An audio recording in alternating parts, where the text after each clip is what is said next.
देखिए हम लोग इस टाइम कैलिफोर्निया के एंटार्क्टिका महासागर में खड़े हैं और महासागर में बंदर क्या कर रहा है? महासागर में देखिए हमने ये देखिए हम अपने ब्रोकर को बताते हैं कि हमने एक मैगी ली है जिसकी कीमत $100।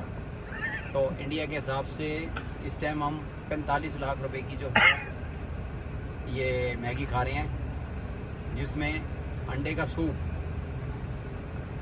और चावल की बिरयानी, मैगी मछली का स्किन भी डली हुई है और मछली के जो पत्ते होते हैं, सॉरी पर जिसको कहते हैं मछली के, वो भी उसको पूरा मैश करके और उसके अंदर से जो रस निकला है और उसमें कीमती पदार्थ जो हैं वो इसके अंदर हमने डाले हुए हैं।